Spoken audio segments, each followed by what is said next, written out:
चलिए, आज का जो हमारा टॉपिक रहेगा पॉल्यूशन पार्ट 2 रहेगा। इस पॉल्यूशन पार्ट 2 के अंदर में हम लोग 2-3 चीजें पढ़ेंगे। इंटरनेशनल समिट्स पढ़ेंगे, सारा कौन कौन सा जो है वो पॉल्यूशन क्लाइमेट चेंज को लेकर कौन कौन सा हमारे पास समिट्स हुआ है, ये सारी चीजें हम लोग यहाँ पर पढ़ेंगे। और इसके बियॉन्ड जो है वो कुछ कुछ चीजें जैसे इन्वायरमेंटल प्रॉब्लम्स हो गए, ये सारी चीजें हो गई, इसके अंदर हम लोग आज ये सारी चीजें पढ़ेंगे। समझिए, तो हम लोग आज इसमें इंटरनेशनल समिट्स वगैरह पढ़ेंगे, कुछ आपका इन्वायरमेंटल प्रॉब्लम्स वगैरह, ये सारी चीजें हम लोग यहाँ पर आज पढ़ेंगे।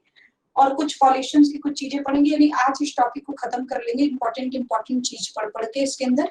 चलिए, सबसे पहले आप लोगों को जो है वो नोट्स शो हो रहा है स्क्रीन पर? Yes ma'am. देखिए, यस मैम, बताइए। हो रहा है। सबसे पहले आप राउंड करो, यहाँ पर वेरी वेरी इंपॉर्टेंट में डालते जाइएगा स्टॉकहोम। स्टॉकहोम कॉन्फ्रेंस को राउंड करो, 1972 में हुआ था। स्टॉकहोम को वेरी वेरी इंपॉर्टेंट में डालिए। मैग्ना कार्टा ऑफ एनवायरनमेंट, जिसे पर्यावरण का मैग्ना कार्टा कहा जाता है। तो सबसे पहला क्वेश्चन आपका आ गया कि पर्यावरण का मैग्ना कार्टा, ये मैग्ना कार्टा ऑफ एनवायरनमेंट किसको कहा जाता है? तो 1972 स्टॉकहोम को कहा जाता है। वेरी वेरी इंपॉर्टेंट में डालिए। यहाँ पर जो है वो राउंड कीजिए, यूनेप बना, UNEP, ठीक है। यूनेप को वेरी वेरी इंपॉर्टेंट में डालिए, इस्टेब्लिशमेंट ऑफ यूनेप। अब आपसे बोलेगा संयुक्त राष्ट्र पर्यावरण कार्यक्रम कब बना? तो स्टॉकहोम समिट में बना। फिर बोलेगा कि जो है वो किस ईयर में बना? 1972 में बना। तो इसको वेरी वेरी इंपॉर्टेंट में डालिए। फिर वेरी वेरी इंपॉर्टेंट डालिए, 5 जून इन्वायरमेंट डे माना गया। तो बोला गया इन्वायरमेंट डे किसे माना गया? पर्यावरण दिवस 5 जून को माना गया है। इसको भी इंपॉर्टेंट में डालिए। बाकी चीजों को इसमें छोड़ दीजिए। हेलेंस्की को छोड़ दीजिए, हेलेंस्की हमें नहीं चाहिए, 1974 का हेलेंस्की नहीं चाहिए। मॉन्ट्रियल प्रोटोकॉल को इंपॉर्टेंट में डालिए। मॉन्ट्रियल प्रोटोकॉल को इंपॉर्टेंट में डालिए। ब्रैकेट में मॉन्ट्रियल प्रोटोकॉल के ब्रैकेट में आप इंग्लिश वाले लिख लीजिएगा यहाँ पर कि ओजोन को बचाने के लिए। सिर्फ एक वर्ड को राउंड कीजिएगा, सेव द जो है वो ओजोन, या आप ओजोन को बचाएंगे। ये बात कहा गया है मॉन्ट्रियल आपके प्रोटोकॉल में, या मॉन्ट्रियल जो है वो समिट्स में कहा गया 1987। वेरी वेरी इंपॉर्टेंट में डालिए मॉन्ट्रियल को। 16 सितंबर को इसमें जो है वो कहा गया था कि 16 सितंबर को ओजोन डे मनाया जाएगा। वेरी वेरी इंपॉर्टेंट में डालिएगा 16 सितंबर। मॉन्ट्रियल के पास ये लिख लीजिएगा कि 16 सितंबर में ओजोन डे मनाया जाएगा। बोलेगा किस समिट में कहा गया था कि 16 सितंबर ऐसे ओजोन डे सेलिब्रेट होगा? तो 1987 मॉन्ट्रियल कॉन्फ्रेंस और मॉन्ट्रियल समिट में कहा गया था। रियो डी जेनेरियो को वेरी वेरी इंपॉर्टेंट में डालिए। पहला इसका ईयर को भी राउंड कर लीजिए कि रियो डी जेनेरियो कब हुआ था? 1992 में हुआ था। कल हम लोग क्लास में पढ़े थे कि एजेंडा 21, ठीक है। तो एजेंडा 21 किसका डॉक्यूमेंट है? तो एजेंडा 21 1992 रियो डी जेनेरियो का डॉक्यूमेंट है। इंपॉर्टेंट में इसमें डाल दीजिएगा, नहीं लिखा होगा तो भी साइड में आप लिख लीजिएगा एजेंडा 21, ये क्वेश्चन आ चुका है। फिर इसमें राउंड कीजिए UNFCCC CBD, UNFCCC CBD, UNCCD, ये सबको राउंड कीजिए। फुल फॉर्म की जरूरत नहीं है, हालांकि फुल फॉर्म मैंने लिख रखा है इन सबका आपके नोट्स में, बट फुल फॉर्म की जरूरत नहीं है। अब आपसे बोलेगा कि रियो डी जेनेरियो में जैसे आपसे क्वेश्चंस पूछ लिया कि एजेंडा 21 किस ईयर में आया, तो आप कहते हो 1992 में आया। वैसे ही बोल देगा कि UNFCCC किस ईयर में आया, तो UNFCCC भी आपका जो है वो 1992 के अंडर में ही आया है। तो ये सारी चीजों को आप लोगों को यहाँ पर ध्यान रखना है, UNFCCC CBD एंड UNCCD को। क्योटो प्रोटोकॉल को वेरी वेरी इंपॉर्टेंट में डाल दीजिए, वेरी वेरी इंपॉर्टेंट में। 1997 Kyoto Protocol, commitment to reduce the emissions of 6 green house gases. 6 वगैरह को छोड़ो, सिर्फ ग्रीन हाउस गैसेस को राउंड कीजिए। कहते हैं कि कुछ ग्रीन हाउस गैसेस जो ग्लोबल वार्मिंग के लिए ज्यादा रिस्पॉन्सिबल हो रहे हैं, उन लोगों को जो है वो ग्रीन हाउस गैसों को पहचान कर भूमंडलीय तापन को कम करना। समझ गए? यानी ग्लोबल वार्मिंग को कम किया जाए, वो इसमें रखा गया था क्योटो प्रोटोकॉल में। दैट मींस आप यहाँ कह सकते हो कि ग्रीन हाउस गैसेस को रिड्यूस करने की बात की गई थी। इंपॉर्टेंट में डाल दीजिएगा। बाली कॉन्फ्रेंस, वेरी वेरी इंपॉर्टेंट में डालिए बाली कॉन्फ्रेंस को। 2007 बाली कॉन्फ्रेंस को जो है नूसा दुआ के नाम से भी जानते हैं, ब्रैकेट में लिख लीजिएगा। बाली कॉन्फ्रेंस को आप कहते हो नूसा दुआ, ठीक है, नूसा दुआ। बाली कॉन्फ्रेंस ऑब्लिक नूसा दुआ।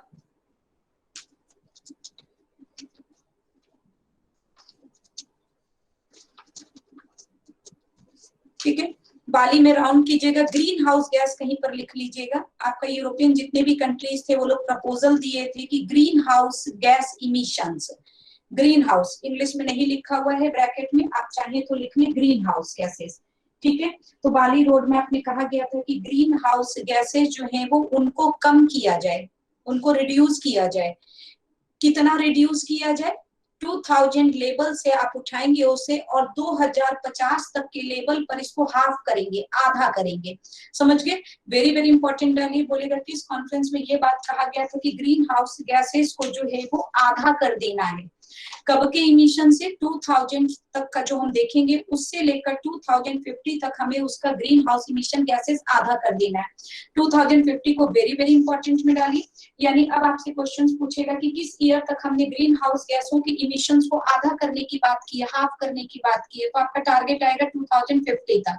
क्लियर? बोलेगा किस सम्मेलन में, किस समिट में हमने लिया, बाली दुआ या फिर जो है वो बाली रोड मैप और नूशा दुआ के अंदर में हमने लिया। 2050 को वेरी वेरी इंपॉर्टेंट में डालिएगा। कोपेनहेगन को राउंड कीजिए। 2-3 बार तो यही क्वेश्चन आ चुका आपका। कोपेनहेगन को राउंड कीजिए। कोई ईयर की जरूरत हमें नहीं है 2009 वगैरह की। This included the long terms goal of जो है वो limiting the maximum global average temperature increase to no more than 2 degree Celsius above pre industrial levels. इसमें सिर्फ 2 डिग्री सेल्सियस को वेरी वेरी इंपॉर्टेंट में राउंड कर दीजिए, वेरी वेरी इंपॉर्टेंट में। क्वेश्चन आपका आया था कि किस समिट में आपका अर्थ का टेम्परेचर या ग्लोबल वार्मिंग 2 डिग्री सेल्सियस से अधिक नहीं जाने देने की बात की गई थी। तो आप बोलिएगा कि कोपेनहेगन। ध्यान रखिएगा इंग्लिश मीडियम में कोपेनहेगन को पोस्ट क्योटो प्रोटोकॉल भी कहते हैं। ठीक है, क्योटो प्रोटोकॉल या समिट्स के नाम से भी इसे जानते हैं। तो राउंड कर लीजिएगा। इसे जो है वो पोस्ट क्योटो प्रोटोकॉल यानी कि प्रोटो के बाद की रणनीति।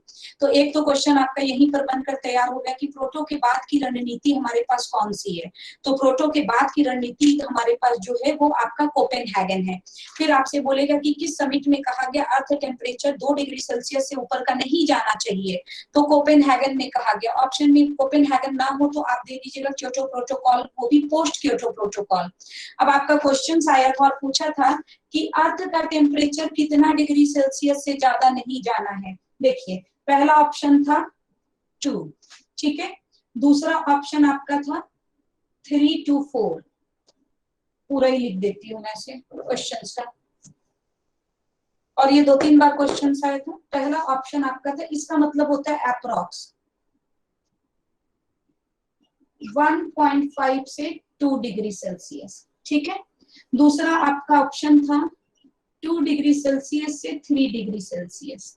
थर्ड आपका ऑप्शन था 3 डिग्री सेल्सियस से 4 डिग्री सेल्सियस एंड फिफ्थ आपका ऑप्शन था 4 डिग्री से 5 डिग्री सेल्सियस। पूछा था, सिर्फ ये ऑप्शन दिया था और बोला था कि बताइए पृथ्वी का टेम्परेचर कितना से ज्यादा नहीं होगा। कौन सा आंसर इसमें से हम लोग सही करेंगे? तो जनरली हमारा कौन सा आंसर सही होगा?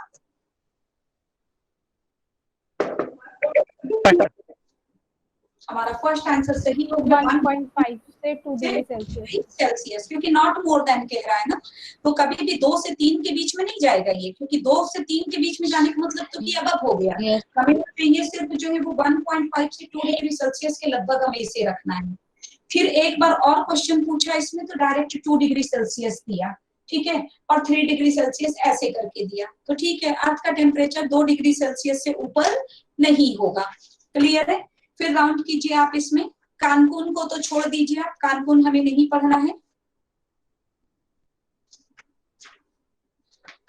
डरबन भी आप छोड़ दीजिए, डरबन भी हमें नहीं चाहिए, डरबन हमें नहीं चाहिए, कानकुन हमें नहीं चाहिए। दोहा जो है वो क्लाइमेट चेंज नहीं चाहिए, दोहा क्लाइमेट चेंज भी हमें। यहां पर इंपॉर्टेंट में डालिए लीमा, लीमा को इंपॉर्टेंट में डाल दीजिए, वेरी वेरी इंपॉर्टेंट में डाल दीजिए लीमा को। 2014 यहाँ पर इंग्लिश में नहीं लिखा हुआ है, आप लोग यहाँ पर लिख लीजिएगा इंग्लिश में लीमा को। लीमा के अंदर में एक चीज हमें लिखना है, अर्थ का जो है वो हमने कहा था बाली रोड मैप में हमने कहा था कि ग्रीन हाउस गैस को आधा कर लो, हाफ कर लो, किस ईयर तक कर लो, 2050 तक हाफ कर लो, ठीक है। लीमा में हमने कहा था, लीमा यानी कि 2000 आपका 14 में हुआ था। लीमा को लीमा पेरू भी कहते हैं, समझ गए, लीमा को लीमा पेरू भी कहते हैं। लीमा में ये बात कहा गया कि ग्रीन हाउस गैसों को खत्म ही कर दो, एंड कर दो 2070 तक। वेरी वेरी इंपॉर्टेंट, में इस ईयर को डाल दीजिए, टारगेटेड ईयर बहुत इंपॉर्टेंट होता है। अब आपसे बोलेगा किस ईयर में हमने ग्रीन हाउस गैसों को पूरा खत्म करने की बात कर दी है, तो हमने लीमा में कहा है ये बात, और कब कहा था, 2070 तक कंप्लीटली खत्म कर दीजिए। वेरी वेरी इंपॉर्टेंट में डाल दीजिएगा इसको, इंग्लिश में नहीं लिखा हुआ है, आप लोग नोट कर लेंगे। लीमा क्लाइमेट चेंज में ग्रीन हाउस गैसेस आपकी खत्म कर दी जाएंगी 2070 तक, ऐसा टारगेट रखा गया है। जीसीएफ को राउंड कीजिए इसमें, GCF green climate fund, very very important में इसमें भी डालो जीसीएफ। अब आपसे बोलेगा कि जीसीएफ किस में लाया गया था, तो जीसीएफ आपके लीमा में लाया गया था। फिर बोलेगा जीसीएफ में कितने पैसे रखने थे, 10 बिलियन जो है वो हमारा टारगेट था इसके अंदर, समझ गए। जितने भी विश्व के बड़े बड़े देश हैं वो लोग 10 बिलियन से जो है वो डॉलर्स इसके अंदर में रखेंगे, ताकि किसी को कोई परेशानी किसी कंट्री पर आ जाए तो उसे दिया जाए। तो आपको पूछेगा जीसीएफ किस में फाउंडेड हुआ था, तो जीसीएफ भी आपका लीमा में हुआ था। पेरिस क्लाइमेट चेंज को फिर वेरी वेरी इंपॉर्टेंट में डालिए, क्वेश्चंस पेरिस भी आपका आ चुका है, पेरिस क्लाइमेट चेंज का भी क्वेश्चंस आपका आ चुका है। यहाँ पर भी आपको राउंड करना है, विश्व के बढ़ते तापमान को 2 डिग्री सेल्सियस से कम करना है, क्लियर है। यहाँ पर पेरिस में भी वेरी वेरी इंपॉर्टेंट डाली, global average temperature to well below 2 degree Celsius, 2 degree Celsius. अब देखो, अगर आपसे अब पूछेगा कि किस किस समिट में आपका कहा गया कि अर्थ का टेम्परेचर 2 डिग्री सेल्सियस से कम ही रखना है हमें, यानी उससे मोर देन नहीं रखना है, तो एक आपका आ जाएगा कोपेनहेगन, जिसको आप पोस्ट क्योटो प्रोटोकॉल भी कहते हो, और दूसरा आ जाएगा पेरिस, क्लियर है। 2015 में अर्थ का टेम्परेचर बोला गया इतना ही रखा जाए, वेरी वेरी इंपॉर्टेंट में डाल दीजिएगा। फिर वेरी वेरी इंपॉर्टेंट में इसको राउंड कीजिए, developed countries will raise finance to be tune of 100 billion US dollar per year as the floor by 2020। जितने भी विकसित कंट्री है, विकसित देश हैं, वो लोग कितना पैसा इसके अंदर रखेंगे, तो जो है 100 billion US dollar per year इसमें रखेंगे, किस ईयर तक, 2020 तक का टारगेट रखा गया है इसमें। यानी कि जीसीएफ आपका बना था, कब बना था, तो जीसीएफ लीमा में बना था, उस समय हमने इसमें 10 बिलियन का टारगेट रखा था। पेरिस में हमने जीसीएफ में 100 बिलियन का टारगेट कर दिया है, क्लियर है। तो वो आपका एक इंपॉर्टेंट चला गया। मोरक्को को इंपॉर्टेंट में डालो, ठीक है, मोरक्को को इंपॉर्टेंट में डालिए इसे भी। The purpose of the conference was to discuss and implement plans about combating climate change। सिर्फ climate change को राउंड करो, जलवायु परिवर्तन से मुकाबला के लिए इसको लाया गया था। इंपॉर्टेंट में इसकी चीजें क्या होगा, इसे focal issues of COP22 is that of water scarcity, water cleanliness, आपका वाटर रिलेटेड जो सस्टेनेबिलिटी एक्सेट्रा, क्लियर। तो कहते हैं कि यहाँ पर हमने जितनी भी चीजें ले रखी है इस सम्मेलन में, पानी की कमी, जल सफाई और जल से संबंधित सतत विकास, एक इतना तो खैर नहीं हम लोगों को याद हो पाता है, तो सिंपल ध्यान रखिएगा कि वाटर से रिलेटेड है। मोरक्को में जितना वर्क हुआ है वो ज्यादातर पानी से संबंधित है, चाहे वो पानी की कमी हो गई, चाहे वो पानी का जो है वो सफाई वगैरह हो गया, जो कुछ भी हो गया वो आपका इसके अंदर आएगा, ध्यान रखिएगा। मोरक्को को COP22 के नाम से भी जानते हैं, ब्रैकेट में लिख लीजिएगा, इसे कहा जाता है, ठीक है, COP22 पार्टी ऑफ कॉन्फ्रेंस जो है वो, तो कहते हैं कि इसको COP22 के नाम से जाना जाता है। इंपॉर्टेंट में डाल दीजिएगा वाटर्स वगैरह को भी। बान जर्मनी को राउंड करो, बान जर्मनी का जो सब्जेक्ट है वो climate change with sustainable development है, ठीक है, जलवायु परिवर्तन के साथ सतत विकास, इंपॉर्टेंट में डाल दीजिए। कोटोविक को वेरी वेरी इंपॉर्टेंट में डाल दीजिए, पोलैंड में हुआ था, 2018 में हुआ था। यहाँ पर आप लोग लिख लीजिएगा, इसका रिजल्ट आ चुका है कोटोविक का। कोटोविक को माना गया है milestones of Paris agreement, mile, ठीक है, लिख लीजिए milestones for the Paris agreement. इसे पेरिस समझौते का मील का पत्थर कहा गया है। तो आपका क्वेश्चन एक तो यहीं पर बन गया, कि पेरिस समझौते का मील का पत्थर या माइलस्टोन ऑफ पेरिस जो है वो कॉन्फ्रेंस किसे कहा गया है, तो यह कोटोविक को कहा गया, पोलैंड में। इसका जो मेन पर्पस निकला है वो ये निकला है कि जितने भी आपके एनजीओज हैं, एनजीओ जो आपके वर्क करते हैं, उन सबको बोला गया है कि वो लोग स्टेट को इनकरेज करेंगे क्लाइमेट चेंज वगैरह के बारे में बताने के लिए।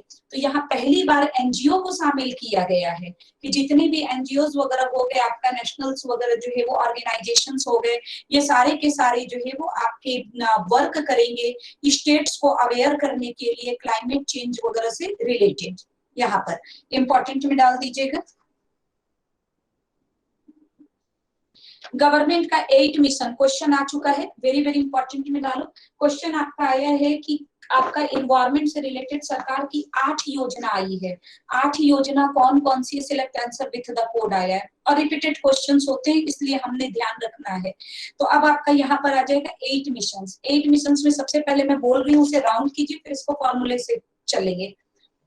सबसे पहले सोलर एनर्जी को राउंड कर लीजिए, सौर ऊर्जा को।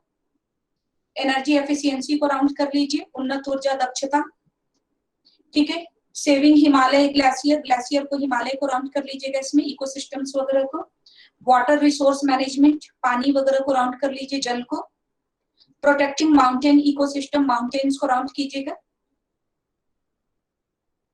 यहाँ पर हिंदी वालों को मैं थोड़ा सा सही कराऊंगी, माउंटेन इकोसिस्टम्स यहाँ पर जो है वो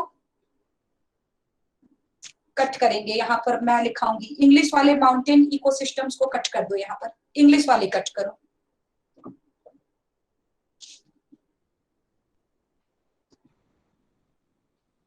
मैं भी दूंगी इसके फॉर्मूले में, उसके बाद इसमें लिखा लूंगी। इकोसिस्टम सर्विस वगैरह हो गया, मेकिंग एग्रीकल्चर जो है वो रेसिस्टेंट क्लाइमेट चेंज वगैरह। चलिए मैं बोलती हूँ, उसको देखिएगा इंग्लिश वाले, और कहीं साइड में जो है वो उसको लिख लीजिएगा, क्योंकि इंग्लिश में थोड़ा सा ये गड़बड़ है। और गवर्नमेंट का 8 मिशन है, फिर मैं फार्मूला चलूंगी, हिंदी और इंग्लिश दोनों से आप फार्मूला ही चल लीजिएगा।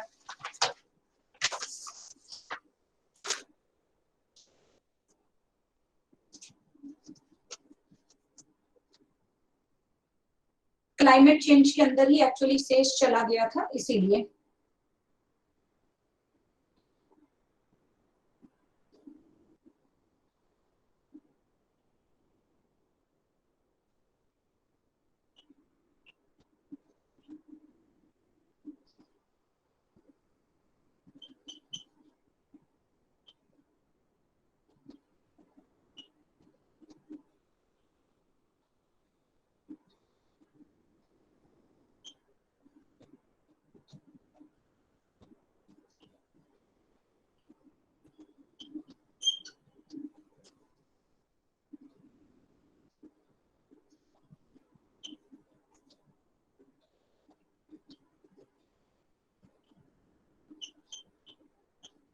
ये क्लाइमेट चेंज के बगल में एजुकेशन लिखेंगे।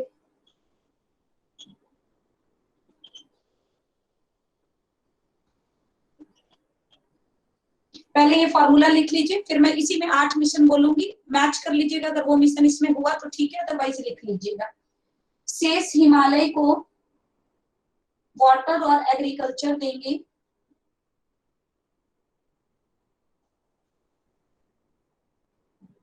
वाटर और एग्रीकल्चर देंगे, फिर उसे ग्रीन बनाकर क्लाइमेट चेंज करेंगे, फिर उसे ग्रीन बनाकर क्लाइमेट चेंज करेंगे।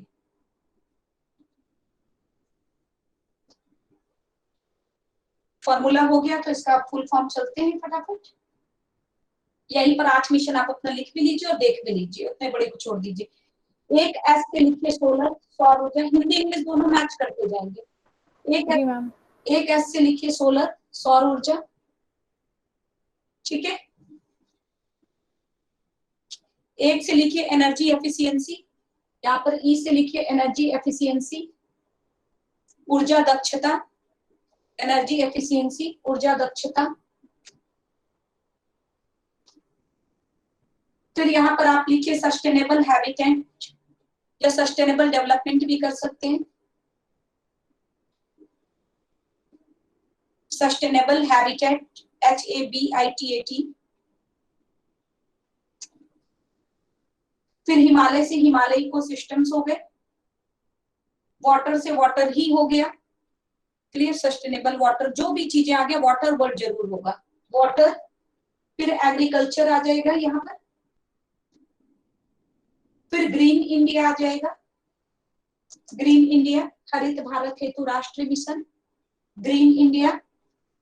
फिर नेक्स्ट आपका आ जाएगा क्लाइमेट चेंज या क्लाइमेट चेंज से रिलेटेड एजुकेशन या इन्वायरमेंटल एजुकेशन, इसीलिए एजुकेशन ब्रैकेट में दे दिया, या तो क्लाइमेट चेंज देगा या एजुकेशन दे देगा, यहाँ पर समझ गए, दोनों में से एक चीज दे देगा। अब यहाँ पर देखो सरकार का 8 मिशन, शेष हिमालय को वाटर और एग्रीकल्चर देंगे, फिर उसे ग्रीन बनाकर क्लाइमेट चेंज कर देंगे, solar energy, sustainable development, Himalaya ecosystem 1 हो गया, 2 हो गया, 3 हो गया, 4 हो गया, वाटर जो है वो 5 हो गया, ठीक है, एग्रीकल्चर 6 हो गया, ग्रीन इंडिया जो है वो आपका 7 हो गया, और क्लाइमेट चेंज आपका 8 हो गया, ठीक है। यही सरकार की 8 मिशन आपके पास चल रही है। इस फॉर्मूले को वेरी वेरी इंपॉर्टेंट में डाल दीजिए, select answer with the code आता है ये questions, select answer with the code.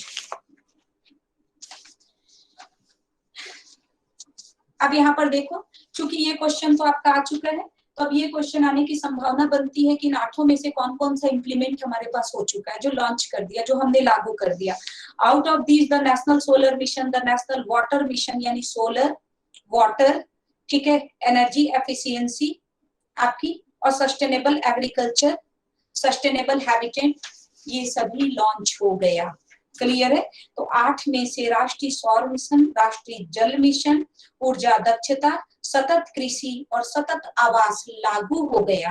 Very very important में डाल दीजिए इसमें, यानी कि इसमें से आपका कौन कौन सा इंप्लीमेंट हो गया, सोलर, वाटर, एनर्जी, ठीक है, और सस्टेनेबल, ये शेष तो आपका लागू हो गया, ठीक है, शेष तो आपका इंप्लीमेंट हो गया, यहाँ पर सोलर हो गया। अब इसके अलावा में वाटर भी आपका जो है वो यहाँ पर आ गया, क्लियर है, वाटर भी अभी शुरू का 5 इस फॉर्मूले का ले लो, देखो ये लागू हो गया, इस फॉर्मूले का स्टार्टिंग का ये 5 ले लीजिए, ये इंप्लीमेंट हो चुका है आपका, ठीक है, सोलर एनर्जी, सस्टेनेबल, और आपका जो है वो वाटर और एग्रीकल्चर, हिमालय को छोड़ देना, शेष वाटर एग्रीकल्चर इंप्लीमेंट, इंपॉर्टेंट में डाल दीजिए।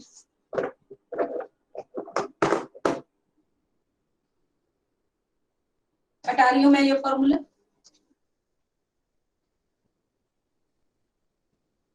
एनवायरमेंटल प्रॉब्लम,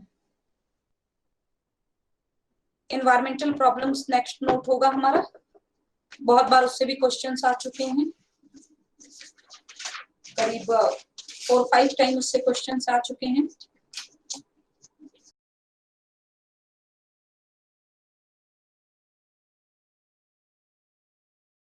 चलिए फटाफट स्टार्ट करते हैं। एनवायरमेंटल प्रॉब्लम, 2 ही तरीके का प्रॉब्लम हो सकता है, या तो ह्यूमंस के द्वारा होगा या नेचर्स के द्वारा होगा।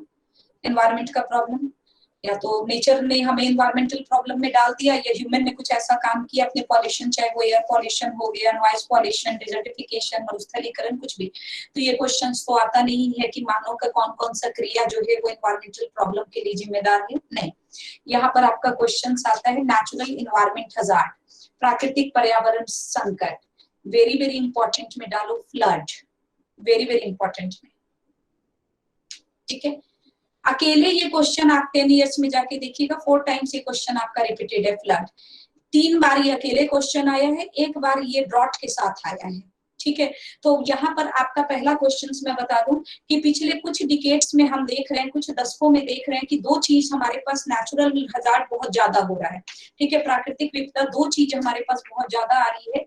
एक है हमारे पास जो है वो आपका फ्लड्स, और दूसरा है ड्रॉट, समझ गए, फ्लड आपका और ड्रॉट, ये फ्लड पहले नंबर पे, ड्रॉट आपका सेकेंड नंबर पर चल रहा है। तो आपका पहला क्वेश्चन सब आपका आ गया, the most recurring natural hazards in India, Bharat में पिछले कुछ दशकों में कौन सा प्राकृतिक विपदा सबसे ज्यादा देखने को मिल रहा है, तो फ्लड सबसे ज्यादा देखने को मिल रहा है। फ्लड ना हो तो आप ड्रॉट को दे सकते हैं, लेकिन फ्लड्स और ड्रॉट दोनों फिर कपमूस में पेयर में लगा के आता है, क्लियर है। अर्थक्वेक को राउंड कीजिए, हाईएस्ट ह्यूमन आपदा के लिए responsible for causing highest human disaster, clear, और उसके नीचे सुनामी को देखिएगा, अर्थक्वेक के नीचे मैंने सुनामी इसलिए लिखा है कि ये क्वेश्चन आपको आ चुका है कि मानव को सबसे ज्यादा नुकसान पहुंचाने वाला प्राकृतिक आपदा कौन सी है। तो यहाँ पर आपका आता है सुनामी।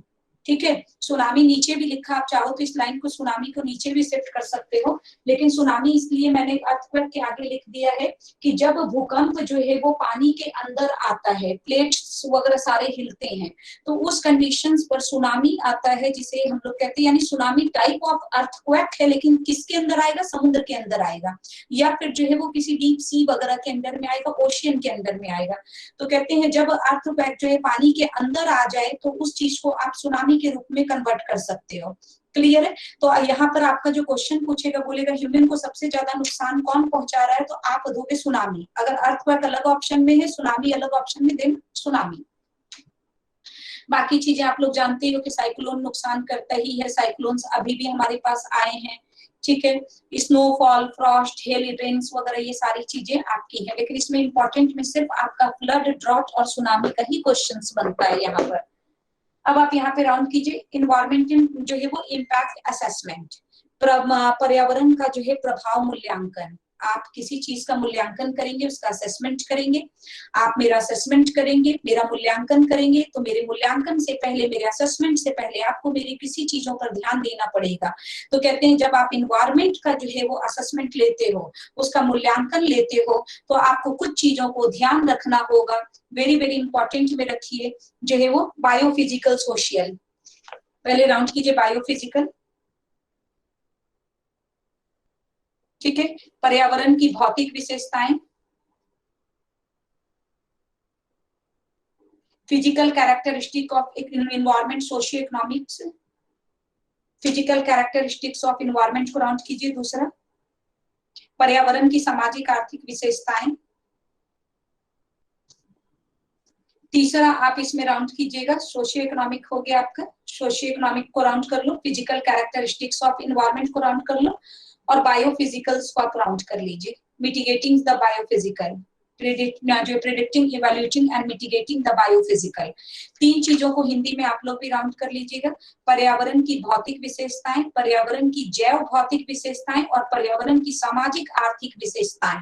ये क्वेश्चंस आपका आया है, select answer with the code. Clear है? तो कहते हैं कि select answer with the code में आया कि पर्यावरण के मूल्यांकन के लिए आपको क्या क्या चाहिए, तो बायोफिजिकल चाहिए, फिजिकल कैरेक्टरिस्टिक्स ऑफ एनवायरमेंट चाहिए एंड सोशियो इकोनॉमिक कैरेक्टरिस्टिक्स हमें इसके द्वारा चाहिए। वेरी वेरी इंपॉर्टेंट में डाल दीजिए इसे।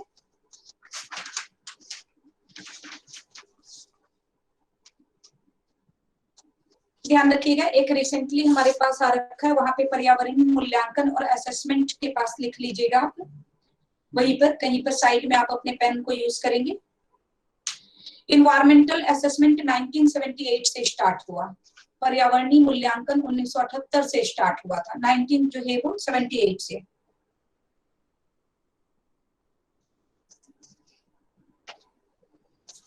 क्लियर है? यहाँ पे नेक्स्ट लिखिए, देखो ये क्वेश्चन तो आ चुका कि पर्यावरणीय मूल्यांकन को जो है वो आप क्या क्या चीजों पर दोगे, असेसमेंट करने के लिए आप किन किन चीजों पर फोकस दोगे, ये तो हमने देख लिया, 3 चीजों पर फोकस। अब कहते हैं कि अगर आपको असेसमेंट करना है तो 5 फैक्टर्स को आपको देखना होगा, 5 फैक्टर्स। ठीक है, ब्रैकेट में लिख लीजिए, कुछ फैक्टर्स होंगे लाइक एयर पॉल्यूशन, वायु प्रदूषण, लिखिए।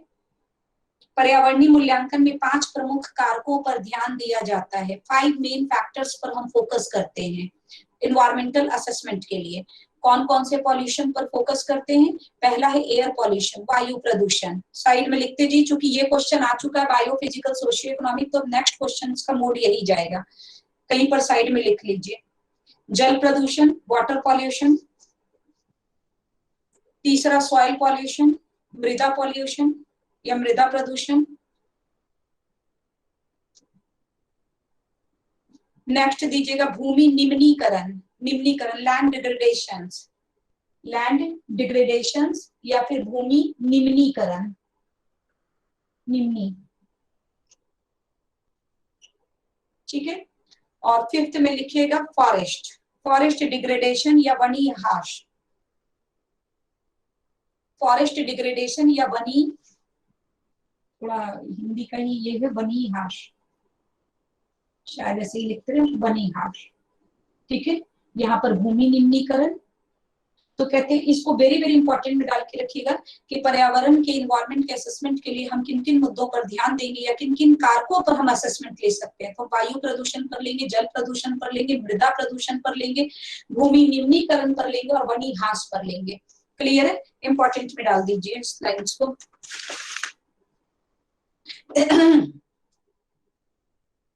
क्वेश्चन आपका फिर से आ चुका है, राउंड करके वेरी वेरी इंपॉर्टेंट में डालिए। Timely warning system is appropriate for natural hazard mitigations. Very very important में डाल दे क्वेश्चन। आपका क्वेश्चन आया था कि किसी भी प्राकृतिक विपदा से बचने के लिए हमारे पास सबसे अच्छा उपाय क्या है, बेस्ट ऑप्शन क्या है। तो बेस्ट ऑप्शन है टाइमली आपको जो है वो हम इंफॉर्मेशन दे दें, तभी तो आप बच पाएंगे। यहाँ ध्यान रखिएगा, क्वेश्चन तो यही आया कि टाइमली वार्निंग दे दिया जाए, ये क्वेश्चन आ चुका आपका कि समय पर आपको चेतावनी दे दें। अब देखिए किसी भी चीज का जब हम आपको इन्फॉर्म देते हैं, वार्निंग देते हैं, तो जो भी चीजें हैं हमारा ये दो पार्ट में बटा होता है। एक हम आपको इंफॉर्मेशन देते हैं, हम आपको सूचना देते हैं, ठीक है। एक हम आपको इंफॉर्मेशन देंगे, एक हम आपको वार्निंग देंगे। क्लियर? टाइमली किसी चीज को बचाने के लिए, हम आपको बचाने के लिए दो चीजों को मेन मकसद पर रखते हैं। इंफॉर्मेशन जो आप दोगे, इंफॉर्मेशन जनरली हम लोग 24 आवर पहले देते हैं। वैसे अगर देखा जाए तो पहला इंफॉर्मेशन हम आपको जो है वो करीब 72 घंटा पहले देते हैं, 72 आवर्स पहले, कि यहाँ पर कुछ आपदा होने वाली है, ठीक है। फिर उसके बाद सेकंड हम आपको दे देते हैं 24 आवर बिफोर, 24 घंटा पहले हम आपको इंफॉर्मेशन देते हैं। क्लियर है? क्वेश्चन ये नहीं आया इसलिए ध्यान रखिएगा, क्योंकि टाइमली वार्निंग आ चुका है। लेकिन इंफॉर्मेशन सूचना हम आपको देते हैं 24 घंटा पहले और वार्निंग हम आपको देते हैं 8 आवर बिफोर, 8 घंटा पहले। तो अब अगर आपको क्वेश्चन आ जाए कि किसी भी प्राकृतिक नेचुरल आपदा से बचने के लिए, डिजास्टर से बचने के लिए वार्निंग कितने समय पहले दी जाएगी, तो 8 आवर्स पहले। 8 आवर्स पहले आपको बिल्कुल चेतावनी दे दी जाएगी, लेकिन सूचना अगर दिया जाएगा तो आपको 24 घंटे पहले दिया जाएगा। क्लियर है? इंपॉर्टेंट में डाल दीजिए। वेरी वेरी इंपॉर्टेंट में ये डालिए, कुछ कुछ इसका डेट है और इंपॉर्टेंट है, क्वेश्चंस बहुत बार आते हैं। विश्व कुष्ठ निवारण दिवस, ठीक है। आप जो लेप्रोसी इरेडिकेशन से डेट को राउंड कीजिए, डे को 30 जून। महिला दिवस आप लोगों को पता है, इंटरनेशनल वुमेन डे 8 मार्च को राउंड कीजिए। क्लियर? वर्ल्ड फॉरेस्ट्री डे 21 मार्च, वर्ल्ड वाटर डे 22 मार्च, वर्ल्ड मेटियोरोलॉजिकल, ठीक है, वायुमंडलीय दिवस 23 मार्च 23, टीबी डे 24 मार्च, वर्ल्ड हेल्थ डे 7 अप्रैल, अर्थ डे 22 अप्रैल, वर्ल्ड इन्वायरमेंट डे 5 जून, वर्ल्ड पॉपुलेशन डे क्वेश्चन आ चुका है 11 जुलाई, हिरोशिमा नहीं आया है, वर्ल्ड लिटरेसी डे इंपॉर्टेंट में डालिए 8 सितंबर, टूरिज्म डे भले छोड़ दीजिए, वर्ल्ड फूड डे 16 अक्टूबर, वर्ल्ड एड्स डे क्वेश्चन आ चुका है 1 दिसंबर, फार्मर्स डे नहीं आया है 23 दिसंबर को राउंड कीजिए, वर्ल्ड ओजोन डे 16 सितंबर क्वेश्चन आ चुका है। मैच द फॉलोइंग के लिए भी क्वेश्चन आ चुका है इसके अंदर, और सिंगल क्वेश्चंस भी आपका आ चुका है यहाँ पर। तो आप इस डेट को, कुछ कुछ डे है जो आपका इंपॉर्टेंट है, उसको डेट को आप राउंड करके यहाँ पे वेरी वेरी इंपॉर्टेंट में दे दीजिएगा। फिर इंपॉर्टेंट में डालिए, comparative environment impact assessment study is to be conducted for the whole year। तुलनात्मक पर्यावरणीय प्रभाव मूल्यांकन के लिए 1 साल का अध्ययन जरूरी है। अब अगर आपको मुझे कंपैरिजन करना है तो आप मेरे एक बात से कंपैरिजन नहीं कर सकते, आप मेरे से 2 बात पर कंपैरिजन नहीं कर सकते हैं। तो कहते हैं अगर आपको इन्वायरमेंट का कंपैरिजन करना है तो कम से कम आपको 1 साल का असेसमेंट लेना होगा।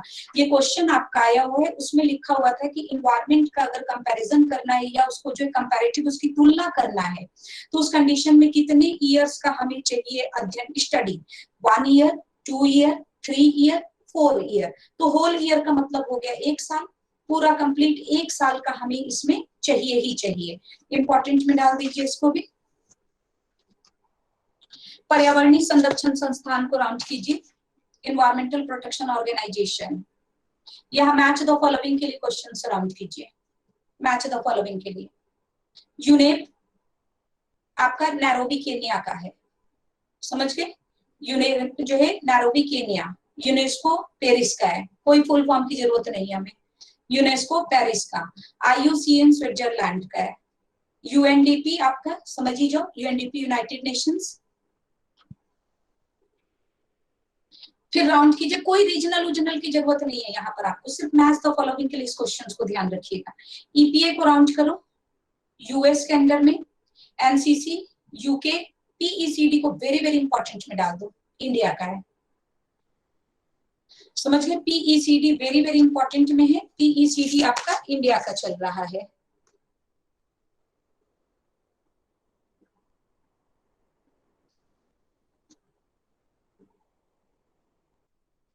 अब यहाँ पर राउंड कीजिए, राष्ट्रीय स्तर पर एट नेशनल लेवल हमारा ये क्वेश्चन आ चुका है। देखो मिनिस्ट्री भी पूछने लग गया आप लोगों में बहुत ज्यादा। The national disaster management authority function under the ministry of home affair, यही क्वेश्चन आया है कि किसके अंडर में हमने रखा है राष्ट्रीय आपदा प्रबंधन, गृह मंत्रालय के अंडर में रखा है, होम मिनिस्ट्री के अंडर में रखा है। क्लियर है, बस ये क्वेश्चन इसमें ध्यान दे दीजिएगा। बाकी इसमें मैच द फॉलोइंग के लिए राउंड कर लो। NIEPA नई दिल्ली में है, पर्यावरणीय शिक्षा केंद्र आपका एजुकेशनल सेंटर अहमदाबाद में है। क्लियर, पारिस्थितिकी इकोलॉजिकल एंड इन्वायरमेंट जो है वो आपका बेंगलुरु में है, इंपॉर्टेंट में डाल दीजिए मैच द फॉलोइंग के लिए। होम अफेयर्स को वेरी वेरी इंपॉर्टेंट डाल दीजिए, रिपीटेड क्वेश्चन है। नेसेसरी जो है elements for environment very very important में डालो। Select answer with the code से ये क्वेश्चन आता है। पर्यावरण हेतु आवश्यक तत्व क्या क्या है? सबसे पहले प्रिजर्व ऑफ एनवायरमेंटेशन जो है एनवायरमेंट, आप पर्यावरण की सुरक्षा कीजिए, पहला प्रिजर्व करना है। पब्लिक अवेयरनेस, पहले आप सुरक्षा दीजिए फिर आप उसकी जागृति कीजिए, अवेयरनेस दीजिए, समझ गए। एक एक वर्ड को राउंड करो, प्रिजर्व करना है, सुरक्षा करना है, प्रति जागृत करना है, ठीक है, अवेयर करना है।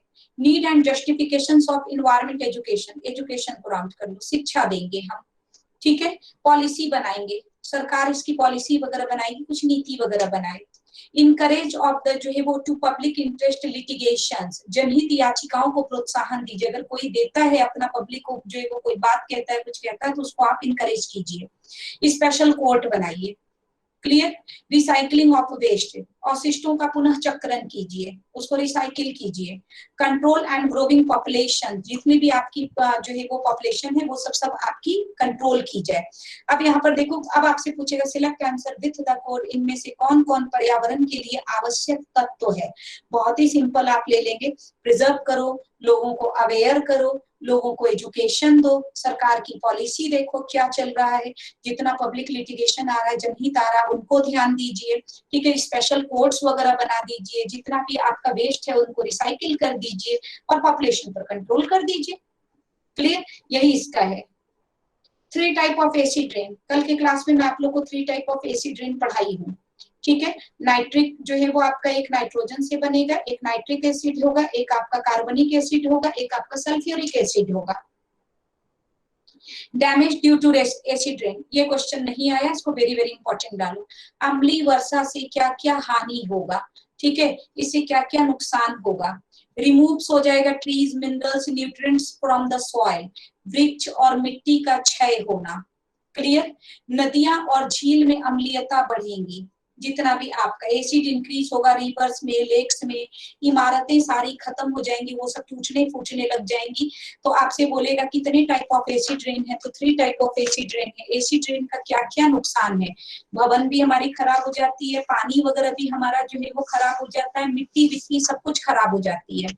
ये हमारा अम्लीय वर्षा से होता है, इसलिए हम अम्लीय वर्षा को रोकने की कोशिश कर रहे हैं। क्लियर है, वेरी वेरी इंपॉर्टेंट में डाल दीजिएगा ये दोनों ही नोट्स, आपका समिट्स का भी और साथ में जो है वो एनवायरमेंटल प्रॉब्लम का भी।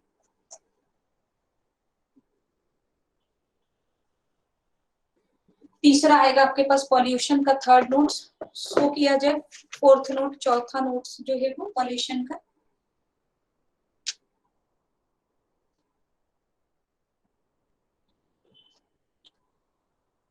टाइप ऑफ पॉल्यूशन इंग्लिश को राउंड कर दीजिए, उसको ओपन करके 2-3 पेज आप आगे बढ़ा दीजिए।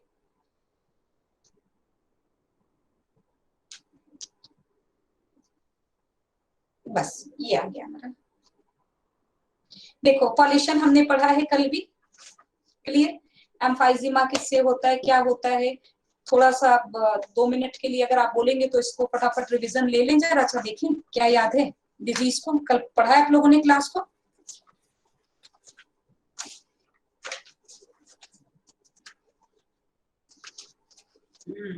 रिवीजन तो लेना तो पड़ेगा, मुझे पूछना तो पड़ेगा, ऐसे तो काम नहीं चल पाएगा। चलिए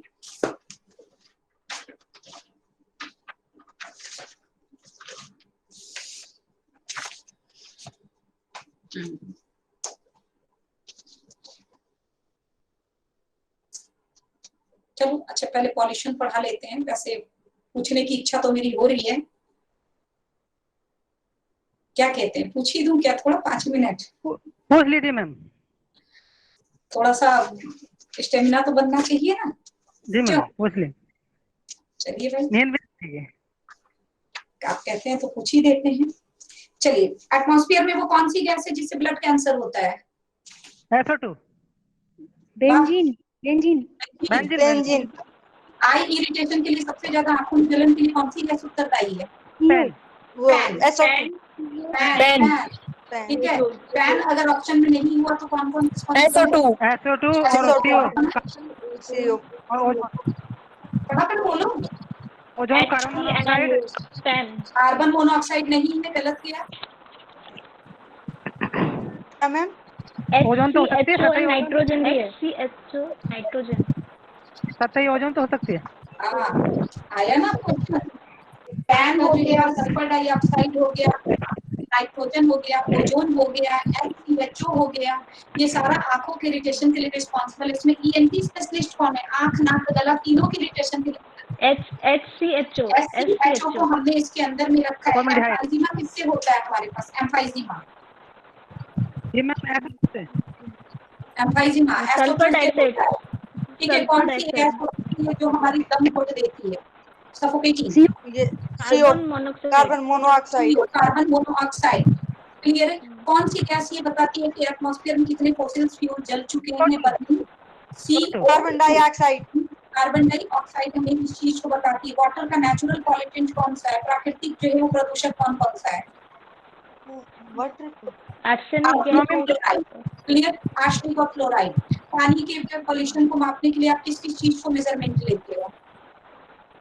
coliform count, total TDS, dissolve bleach force और टोटल ऑक्सीजन। क्लियर है। टोटल TDS कितना होना चाहिए? 500 मिलीग्राम। 500 mg।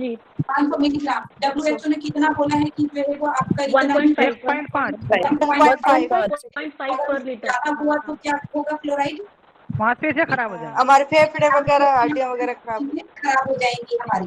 ठीक है, तो ये हमारा मसल्स एंड बोन इफेक्ट करता है। आर्सेनिक से कौन सी बीमारी होती है? आर्सेनिक से black foot disease. Black foot disease. Arsenic किस रिवर में सबसे ज्यादा पाया जाता है?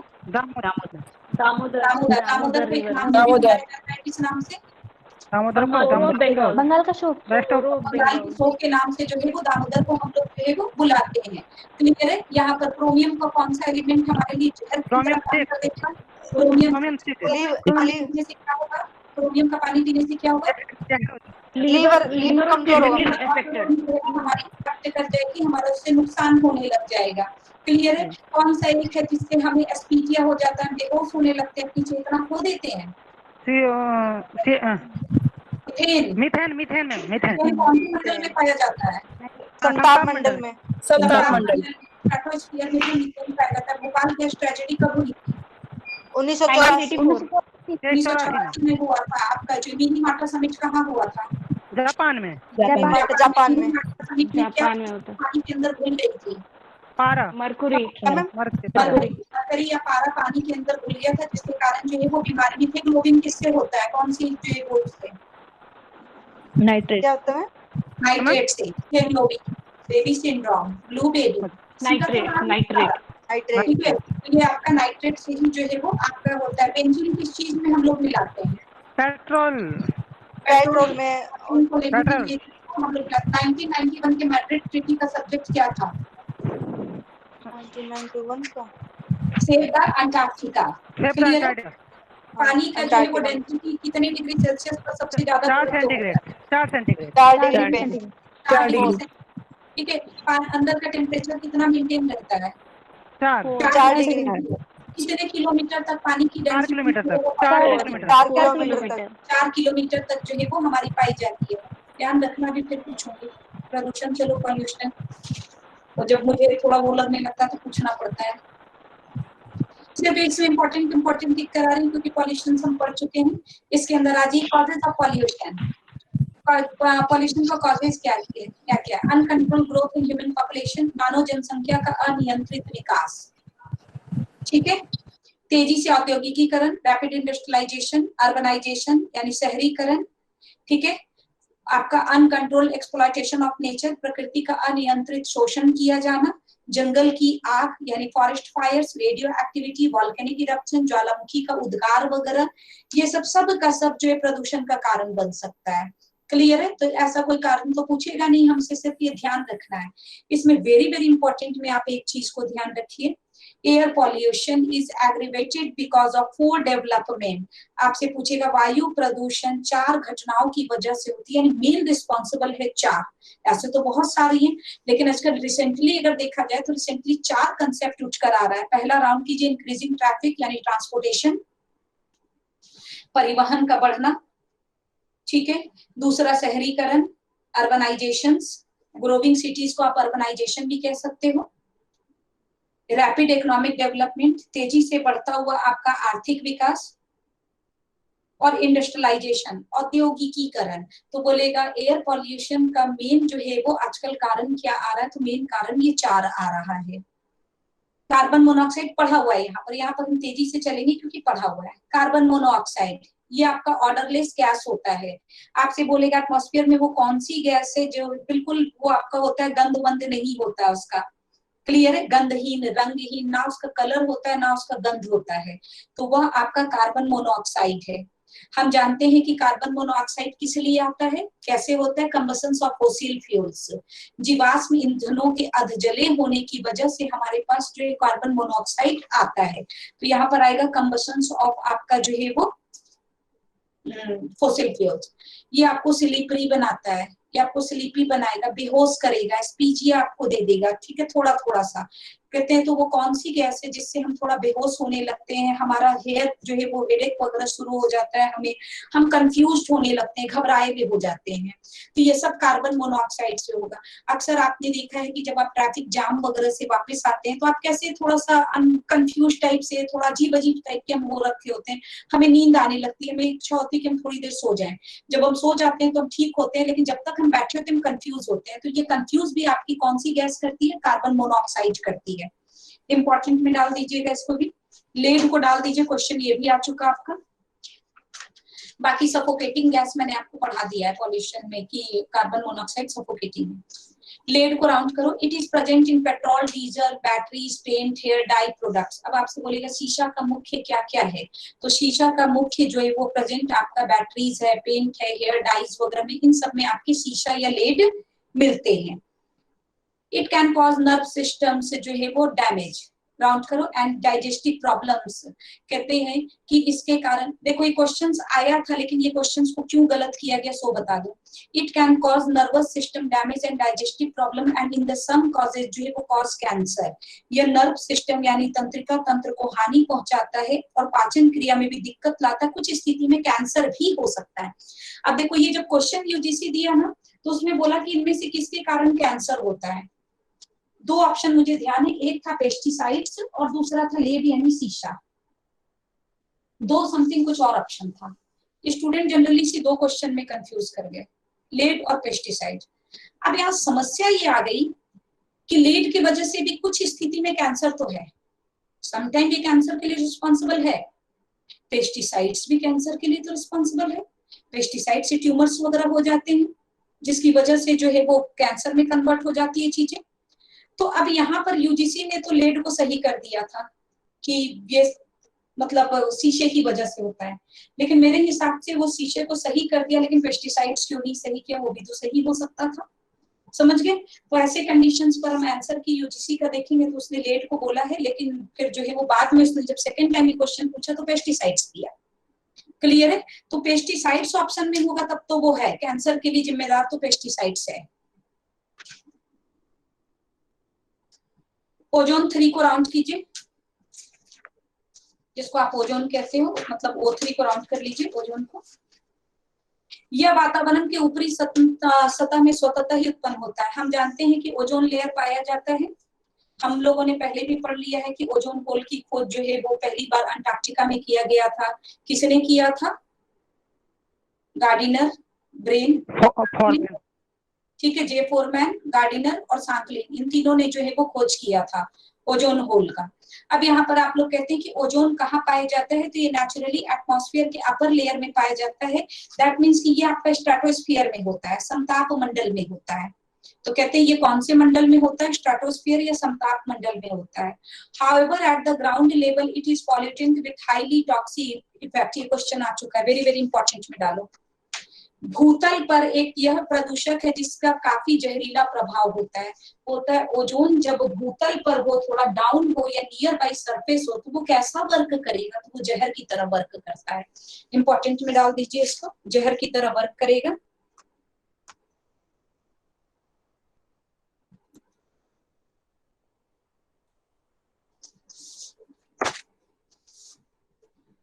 Vehicles and industries are the major source of ground level ozone emission। ये भी क्वेश्चन आपका आ चुका है, वेरी वेरी इंपॉर्टेंट में डालो। वाहन और उद्योग भूतल ओजोन उत्सर्जन के मूल स्रोत हैं।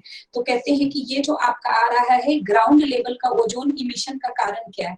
देखो व्हीकल और इंडस्ट्रीज की जगह उसने ट्रांसपोर्टेशन दे दिया था, तो व्हीकल एक्चुअली में क्या है, यातायात ही तो है, ट्रांसपोर्टेशन ही तो है वो, समझ के, तो उसने दे दिया था परिवहन, यातायात, तो बिल्कुल सही है, समझ गए। तो यहाँ पे इंपॉर्टेंट में डाल दीजिएगा वाहन और उद्योग भूतल ओजोन के मुख्य जो है वो मूल स्रोत हैं। तो बोलेगा कौन कौन है, तो व्हीकल इंडस्ट्रीज। ओजोन में कावर आई ईच हम लोग पढ़ चुके हैं। ओजोन के कारण हमारी आंखों में जलन होती है, ठीक है, बर्न होता है। It lowers our resistant to cold and pneumonia. इसके कारण जो है क्या होता है, ठंड और निमोनिया से लड़ने की ताकत में भी कमी हो जाती है हमारी, हम ठंड बर्न से नहीं लड़ पाते हैं ओजोन के कारण। एसपीएम को वेरी वेरी इंपॉर्टेंट में डालो, suspended particulate matters. It consists of solid in the air in the form of smoke, dust, vapor can जो है वो remain suspended for extended periods and is also the main source of haze which जो है reduces visibility। Very very important value, reduces visibility को SPM में। इसमें round कीजिए। यह लंबे समय के लिए निलंबित रहते हैं, धुंध का प्रमुख स्रोत है जो हमारी दृष्टि को कम करता है। अब यहाँ पर आप फटाफट देख लीजिए, एसपीएम एक्चुअली में क्या है, सस्पेंडेड पार्टिकुलेट मैटर्स है, इसको हम लोग कहते हैं निलंबित कणिकीय पदार्थ। समझ गए, निलंबित किसी भी चीज से ये आपका निलंबित हो सकता है। एटमॉस्फेयर पे जो भी चीज, अगर फैक्ट्रीज वगैरह से भी कोई कण हो रहा है तो ये सब के सब निलंबित हो जाते हैं। अब क्या होता है, कहते हैं कि जब ये कण जितने भी मॉलिक्यूलर्स होते हैं ये सब जब आपस में एक झुंड बना लेते हैं, तो ये झुंड बना लेते हैं, तो इसके ऊपर जब मॉइस्चर बैठ जाएगा, इसके ऊपर जब आर्द्रता वगैरह बैठ जाएगी, तो ये आपका फॉग, कुहासा वगैरह में कन्वर्ट कुछ कुछ होने लगेगा। तो कहते हैं कि यह धुंध का प्रमुख स्रोत है। तो जब एसपीएम आपका बनता है तो एसपीएम धुंध का यानी फॉग का प्रमुख सोर्स है, जिसकी वजह से हमारी विजिबिलिटी कम हो जाती है। तो कहते हैं जब आपका एसपीएम से क्या हमारी विजिबिलिटी कम होती है, हाँ कम होती है। क्यों होती है, क्योंकि एसपीएम दो चीजों का मिश्रण है, लिक्विड ड्रॉपलेट्स विथ जो है वो आपका निलंबित को कहते हैं, इसमें आपका आ गया, ठीक है। एक आपका आ जाएगा, कौन कौन सा आ गया, एक आ गया उसको हिंदी में क्या बोलते हैं, तरल द्रव, ठीक है, तरल द्रव, ठीक है, लिक्विड ड्रॉपलेट से। तो यह आपका किसका किसका कॉम्बिनेशन है, तो यह आपका किसका किसका कॉम्बिनेशन है, बताइए, मैंने पढ़ाया है।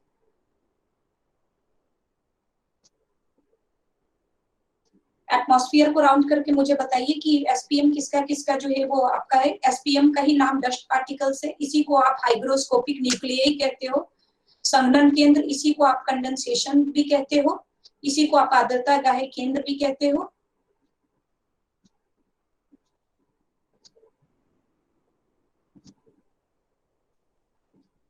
बताइए, किसी को याद है तो।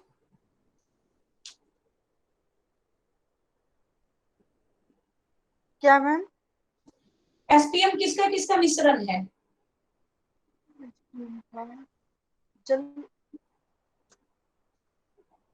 जल हाँ बोलिए बोलिए। जलवाष्प तो मैम, वाटर वेपर, धूलकण, धूलकण, यही डस्ट धूलकण। पार्टिकल ड्रॉपलेट्स का है बस, ठीक है। तरल बूंदे और धूल कणों का ही मिश्रित भाग जो है वो ये आपका चल रहा है एसपीएम। एसपीएम का साइज वगैरह होता है, कितना साइज है, क्या है, ये सब सारी चीजें होती है, तो इतना सोचना नहीं होता है। इसको पढ़ाया था मैंने पहले भी, तो ध्यान रखना एसपीएम की वजह से हमारी विजिबिलिटी कम होती है, क्योंकि यह फॉग को बनाने का मुख्य सोर्स बन जाता है, और जब कोहरा होगा तो कोई भी चीज हमें बड़ी आसानी से नहीं दिखाई देगी, ये बात सच है।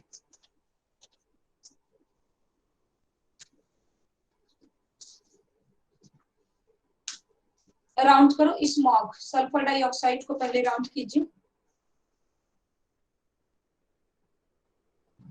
It is a gas produce from burning coal mainly in thermal power plant. ये थर्मल पावर प्लांट का आपका क्वेश्चन आ चुका है, इंपॉर्टेंट में डाल दीजिए।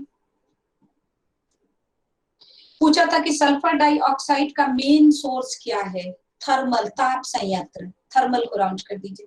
Some industries such as production of paper and smelting of metal, देखो ये क्वेश्चन से नहीं आया लेकिन थर्मल आ चुका है, तो हो सकता है कि दूसरा क्वेश्चन आपसे पूछ दे कि कौन कौन सा उद्योग है जिसके कारण SO2 को बढ़ावा मिलता है, तो आप ध्यान रखिएगा, कागज का उत्पादन और धातुओं को गलाना, मेटल को स्मेल्ट करना जो है मेल्ट करना, और ये सारी चीजें।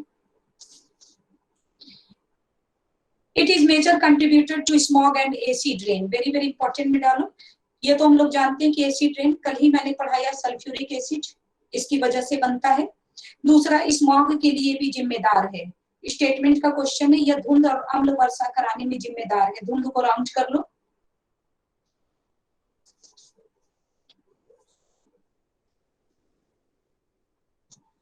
स्मॉग को राउंड कीजिए, पहले मैं समझाऊंगी smog. The term smog was first used 1905 by Dr. H.A. Desmaux।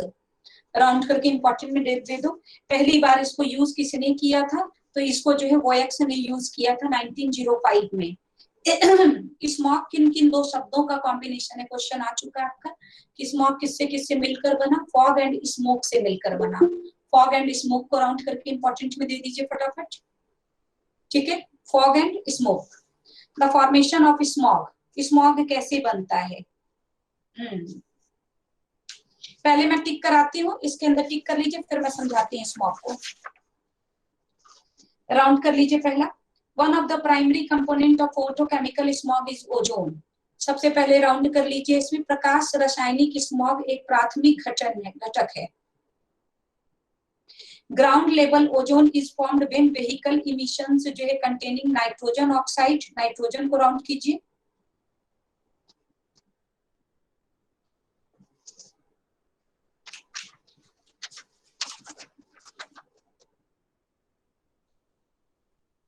छोड़ दो उस लाइन को, उसको समझाऊंगी मैं भी, उसको छोड़ दीजिए। Smog refer to hazy air and cause difficult breathing problems. इसकी वजह से हमें सांस लेने में जो है वो कठिनाई महसूस होती है।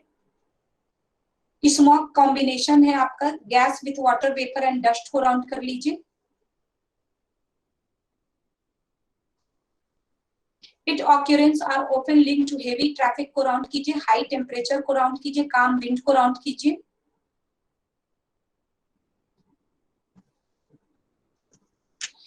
इसमें वेरी वेरी इंपॉर्टेंट में डालिएगा, ground level ozone is formed through a complexion reaction involving hydrocarbons को राउंड कीजिए, नाइट्रोजन ऑक्साइड को एंड सनलाइट को। वेरी वेरी इंपॉर्टेंट में राउंड कीजिए। बोलेगा ग्राउंड लेवल का जो स्मॉग है वो किस किस चीज से बना हुआ है। वेरी वेरी इंपॉर्टेंट में इसमें डालिएगा, ग्राउंड लेवल का आपका बना है हाइड्रोकार्बन्स। 2 बार ये क्वेश्चन आ चुका है,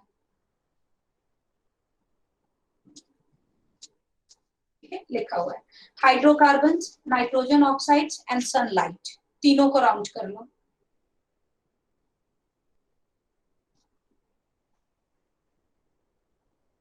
it hampers visibility and harms the environment. ये हमारी दृश्यता को प्रभावित करता है और पर्यावरण को नुकसान पहुंचाता है। हमारे रिस्पायरेटरी सिस्टम्स को नुकसान पहुंचाता है। Heavy smog greatly decrease ultraviolet radiation. ये रेडिएशन अल्ट्रावायलेट यूवी किरणों से हमें बचाता है। विटामिन डी की जो है वो ये हमारे पास कर देता है। Heavy smog of natural vitamin, देखो decrease of natural vitamin D, ये हमारे पास विटामिन डी की कमी करता है।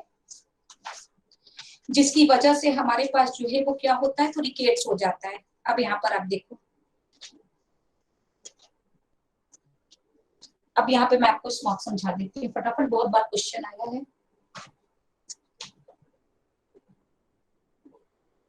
फॉग और स्मोक से मिलकर आपका स्मॉग बनता है, ठीक है। कहते हैं किसके किसके कंपोजिशन से आपका स्मॉग बनता है, nitrogen oxide,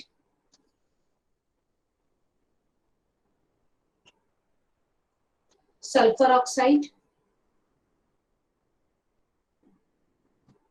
very very important में डाल दीजिएगा, क्वेश्चन आए हुए हैं और रिपीटेड हैं।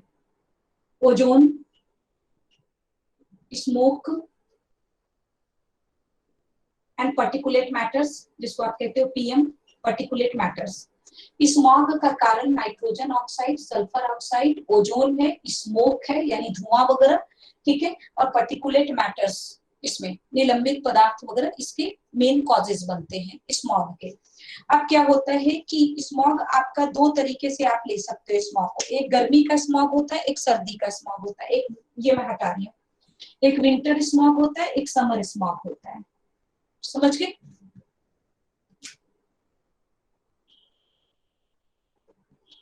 विंटर स्मॉग, समर स्मॉग, पहले समर ही इधर ले लेती हूँ, एंड विंटर।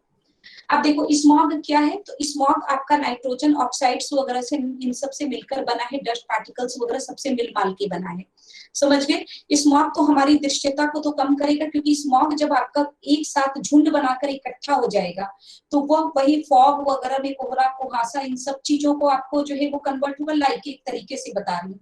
तो यहाँ पर हमारी दृश्यता तो कम हो जाएगी, यहाँ भी विजिबिलिटी हमारी कम होगी। स्मॉग जो है वो सूर्य की किरणों को हमारे पास, सपोज दैट एक आपके ऊपर एक कंबल की तरह काम करने लगता है, तो ये सन की विजिबिलिटी को, सन की किरणों को आप तक नहीं आने देगा आसानी से। क्यों? क्योंकि बीच में आप जो है वो एक कंबल, एक आवरण के अंदर में, एक लेयर के कवर के अंदर में, तो ये सन की किरणों को आपके पास तक नहीं आने देगा। दैट मीन्स आपको अल्ट्रावायलेट से बचा लिया स्मॉग। जैसे लाइक बादल, क्लाउड, वो भी झुंड होकर वही काम करता है कि आपको अल्ट्रावायलेट से बचा लेगा। तो स्मॉग आपको यूवी से तो बचा लिया, लेकिन सन से जो विटामिन डी आता है, जो सूर्य की किरणों से हम विटामिन डी लेते हैं, वो तो नहीं आने दिया। क्योंकि अगर वो, तो एक तरीके से ये आपके लिए फायदा दिया कि आपको अल्ट्रावायलेट से बचा लिया, दूसरी तरफ से ये आपके लिए नुकसानदेह हो गया। क्यों? क्योंकि ये आप तक विटामिन डी नहीं आने दिया। विटामिन डी नहीं आने दिया तो उससे क्या हो गया कि रिकेट्स नामक बीमारी हो गई।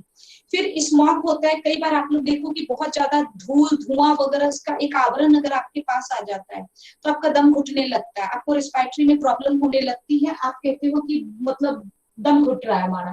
तो स्मॉग की वजह से एयर फ्रेश नहीं चल पाता, हवाओं का जो फ्लो होता है वो बिल्कुल फ्लो नहीं चलेगा, डायरेक्ट नहीं चलेगा, वो रुकने लगता है। तो इस कंडीशन पर क्या होगा कि हमें जो है वो प्रॉब्लम्स होने लगती है, हमें सांस लेने में प्रॉब्लम होने लगती है। अगर किसी दम्मा वगैरह का मरीज है तो उसको बहुत ही प्रॉब्लम होने लगती है। अब इस कंडीशन पर आपका स्मॉग जो है वो आपका दो होता है, एक आपका समर स्मॉग होता है, एक आपका विंटर स्मॉग होता है। जो समर स्मॉग है इसको आप फोटोकेमिकल स्मॉग भी कहते हो, फोटोकेमिकल, ब्रैकेट में लिख लीजिएगा। समर स्मॉग को यह लिखा हुआ है बट वो थोड़ा सा टफ वर्ड पड़ रहा है। समर स्मॉग को आप फोटोकेमिकल स्मॉग के नाम से भी जानते हैं, ठीक है, इंपॉर्टेंट में दे दीजिएगा। अब कहते हैं कि फोटोकेमिकल स्मॉग क्या है, एक प्रकार का एयर पॉल्यूशन है, साइड में ही लिख लीजिएगा। फोटोकेमिकल स्मॉग क्या है, एक प्रकार का एयर पॉल्यूशन है, वायु प्रदूषण है, जो किसी भी इंजन के आंतरिक दहन से, जो इंजन वगैरह होता है उसके जो अंदर जो चीजों का गर्माहट होता है तो वो आंतरिक दहन से होता है, ठीक है। इंडस्ट्री, कोई इंडस्ट्रियल उत्सर्जन से, तो इमिशन से, इंडस्ट्रियल इमिशन वगैरह से यहाँ पर, और वाहनों से होता है, ट्रांसपोर्ट से होता है। तो यह फोटोकेमिकल क्या है, तो ये टाइप ऑफ आपका जो एक एयर पॉल्यूशन है जो इंजन के आंतरिक दहन से होता है, ये औद्योगिक उत्सर्जन वगैरह से होता है, और साथ में जो है वो वाहन वगैरह से होता है। अब कहता है कि गर्मी में धूप बहुत ज्यादा होता है, समर टाइम में धूप बहुत ज्यादा होगा। जब धूप बहुत ज्यादा होगा तो टेम्परेचर भी ज्यादा होगा, सन की किरणें ज्यादा तो टेम्परेचर ज्यादा, तो जब टेम्परेचर ज्यादा होता है तो फोटोकेमिकल स्मॉग बनता है। ये स्मॉग आपका फिर भी उतना नुकसानदेह नहीं होता। रीजन क्या होता है, इस समय पूरी सरफेस जो धरातल होती है वो गर्म होती है, समझ गए। तो धरातल से कोई भी चीज सरफेस से टकराती है ना तो उसका वजन बहुत कम हो जाता है, उसकी वेट जो लाइट वेट हो जाता है। तो लाइट वेट हो जाने के बाद क्या होता है कि वो सरफेस से टकरा कर ऊपर की ओर चली जाती है, कन्वेक्शनल साइकिल चलने लगता है, संवहनी, ये ऊपर की ओर चली जाएगी, कोई भी चीज ऊपर की ओर चली जाती है, समझ गए। तो ये हमारे लिए फिर भी जो है वो आपका ठीक ठाक है। लेकिन विंटर स्मॉग के पास लिख लीजिए, विंटर स्मॉग का मेन जो कारण है वो लकड़ी वकड़ी हम लोग जलाते हैं ना, बैठकर ताप सेकते हैं, आग जलाते हैं, तो वहां पर लिख लीजिए ये लकड़ी कोयला वगैरह कुछ भी ऐसा आप वुड जो है वो बर्न करते हो, कोल बर्न करते हो, अपने रूम को गर्म करने के लिए आप कुछ कुछ और जला देते हो, इन सब से जो हमारा होता है वो आपका जो है वो विंटर स्मॉग बनता है। तो जो समर स्मॉग है वो फोटोकेमिकल से बनता है, सूर्य की किरणों की वजह से आपका उठ गया। और जो आपका विंटर स्मॉग है वो किस लिए बनता है, तो वो आपका बनता है बेसिकली जो है वो हम अपने आप को गर्म रखने के लिए जो जलाते हैं, कोयला वोयला लकड़ी वकड़ी इन सब से हमारा बनता है। अब क्या होता है, विंटर स्मॉग के समय सरफेस गर्म नहीं होता, ठंडा होता है। विंटर के समय, स्मॉग छोड़ो, विंटर के समय कोई भी चीज जो धरातल से टकराएगी वो ऊपर की ओर नहीं जाएगी बल्कि यहीं पर स्टैग हो जाएगी, यहीं पर कांस्टेंट होकर रुक जाएगी धरातल के पास। याद है अभी एक न्यूज आ रहा है कि कोरोना फिर से आएगा ठंड में, सुन रहे हैं हम लोग कि कोरोना ठंड में हो सकता है और डेंजरस पोजीशन में आ जाए। और कुछ समय पहले आप लोग सुन रहे थे कि गर्मी होगा तो कोरोना शायद जो है वो कम होगा, 45 हम लोग मना भी रहे थे 45 डिग्री सेल्सियस तक टेम्परेचर, ऐसा एक थीम्स आ रहा था, सुना होगा आप लोगों ने, न्यूज में भी आ रहा था। तो गर्मी के समय में हम इसलिए कह रहे थे कि उसका प्रभाव कम होगा क्योंकि सरफेस गर्म है, वो चीजें ऊपर उठ जाएंगी, ऊपर उठा दी जाएंगी हवाओं के द्वारा, वो चीजें ऊपर उठ जाएंगी। लेकिन सर्दी के समय तो सरफेस आपका ठंडा रहेगा, जो चीज नीचे आ गई वो नीचे ही बैठी रहेगी। अगर स्मॉग है, फॉग है, धुआं है, कोहरा है, कुहासा है, कुछ भी है तो वो नीचे ही बैठी रहेगी, वो हमारे लिए नुकसानदेह हो जाएगा। इसलिए विंटर स्मॉग आपका जो है वो ज्यादा खतरनाक होता है।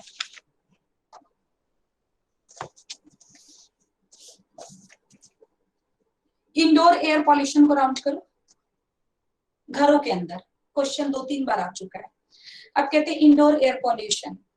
इंडोर एयर पॉल्यूशन दो तरीके से होगा, एक ग्रामीण घर के अंदर जलने वाली चीजें, एक शहरी घर के अंदर जलने वाली चीजें, या एक जो है वो आपका जलने वाली, सॉरी ठीक है, एक ग्रामीण के अंदर और एक आपका शहर के अंदर।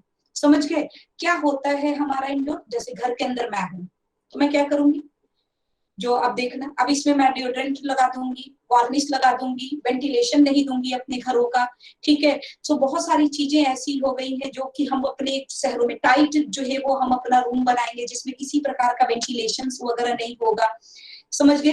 फर्निशिंग के लिए एक से एक चीज यूज करेंगे, तो ये सब क्या हो गया, ये सारा का सारा हमारा जो है वो अर्बन हो गया, क्योंकि अर्बन के लोग खास चीजें यूज करेंगे। अब इसमें राउंड करो रूरल इंडोर को। पहले फायरवुड, लकड़ी का जलना, ठीक है, चारकोल, काव डंग, ये सब जो है वो आपका आ जाएगा इसके अंदर। और भी ध्यान रख लेना, इसमें आ जाएगा वुड स्टोव वगैरह, केरोसिन स्टोव, वुड स्टोव, ये सब गांव की लाइफ को थोड़ा सा याद कर लो, क्या क्या हम लोग, बीड़ी हो गया, ठीक है, और जो है वो स्टोव वगैरह जलाते हैं, गोबर गैस यूज करते हैं, ये सारा का सारा गांव के अंदर घरों के अंदर होने वाला इंडोर पॉल्यूशन है।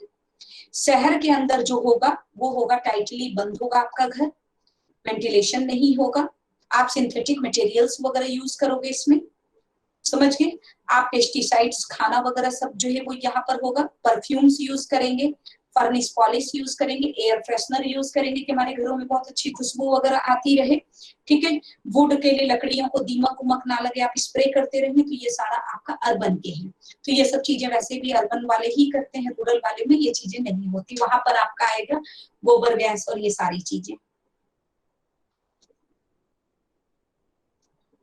फ्लाई एश क्वेश्चन आ चुका है, राउंड करो। पहले तो मैं आपको ये बता दूं कि फ्लाई एश क्या है। फ्लाई एश कोई भी चीजें बड़ा फाइन, कोई भी चीजें जो हवाओं में उड़ती है, बहुत फाइन चीजें, जैसे हम घरों में चूल्हे जलाते हैं अपने, तो आप देखते हैं उसका एश, उसका राख कई बार हवाओं में उड़ जाता है, या आप उसके राख को अपने हाथ में लेके जरा सा ऐसे ऐसे करके देखिए, देखिए बहुत ही फाइन होगा। फिर आप उसे अपने गमलों में भी डाल देते हैं, अगर मैं आपसे रेगुलर बात करूं तो आप उसे अपने गमलों में डालते हैं ताकि मिट्टी की उर्वरता बनी रहे, ठीक है, आप उसे साफ सफाई में यूज करते हो। तो ये कई सारी चीजें हैं, तो फ्लाई एश बेसिकली आप इन्हीं को कहते हो। अब यहाँ पर देखो, बाकी चीजें तो नहीं देखिए कि फ्लाई एश में क्या क्या चीजें होती है नहीं होती है। फ्लाई एश में आप एक चीज नोट कर लो,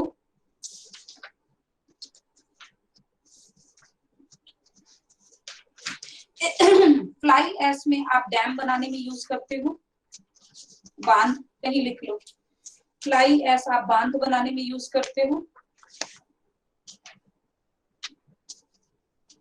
एग्रीकल्चर में इस्तेमाल करते हो, कृषि में, ये नहीं लिखा हुआ इंग्लिश में भी लिख लीजिएगा, एग्रीकल्चर कृषि में यूज करते हो, ईंट बनाने में यूज करते हो आप इसे, ब्रिक्स बनाने में, लैंड के फर्टिलिटी के लिए आप इसे यूज करते हो, कोई बंजर भूमि है तो उसको जो है वो उपयोगी बनाने में आप इसका इस्तेमाल कर सकते हो। एक्चुअली क्यों हम ऐसा कर पाते हैं पता है, क्योंकि फ्लाई जो है आपका एश है, फ्लाई एश में सिलिकॉन डाइऑक्साइड और कैल्शियम ऑक्साइड अच्छी मात्रा में पाई जाती है। सिलिकॉन डाइऑक्साइड और कैल्शियम ऑक्साइड बहुत अच्छी मात्रा में पाई जाती है, लिखा हुआ है आप लोगों का, ज्यादातर क्वांटिटी में होता है।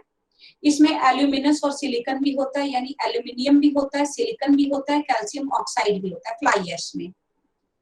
जब एल्यूमिनियम और सिलिकॉन को जब आप पानी में मिला दोगे ना तो वो सीमेंट बन जाता है। आप लोगों ने कभी अपने घरों में ट्राई किया है? राख को जब आप पौधों में डालते हो तो ठीक है, थोड़ा बहुत ठीक है, लेकिन जब आप राख को, ऐश को पानी डालकर उसे मुट्ठी बना बना के सुखा दो तो कुछ समय के बाद वो एकदम ठोस हो जाएगा। क्यों? क्योंकि वो सीमेंट का काम कर दिया। इसीलिए हम इसका यूज बांध वगैरह में कर लेते हैं, ईंटा बनाने में कर लेते हैं। ये क्वेश्चन आपका आया हुआ है। नेशनल एयर क्वालिटी इंडेक्स को राउंड करके वेरी वेरी इंपॉर्टेंट जो क्वेश्चन आ चुका है कि सरकार ने नेशनल क्वालिटी इंडेक्स में कौन कौन सी गैस को रखी है। वेरी वेरी इंपॉर्टेंट में डालिए, इसका फॉर्मूला से ही चलेंगे इसे। ठीक है, आ जाइए नेशनल क्वालिटी इंडेक्स में आ जाइए। NAQI, अब बोलेगा NAQI में किसको किसको रखा, देखिए select answer with the code questions आते हैं। Nitrogen dioxide, sulphur dioxide, carbon monoxide, ozone, ammonia और नाइट्रोजन ट्राइहाइड्राइड को रखा गया है, लीड को रखा गया है, पार्टिकुलेट मैटर्स को रखा गया है। अब मैं इसका फॉर्मूला दे रही हूँ, आपको इसको ध्यान रखना है।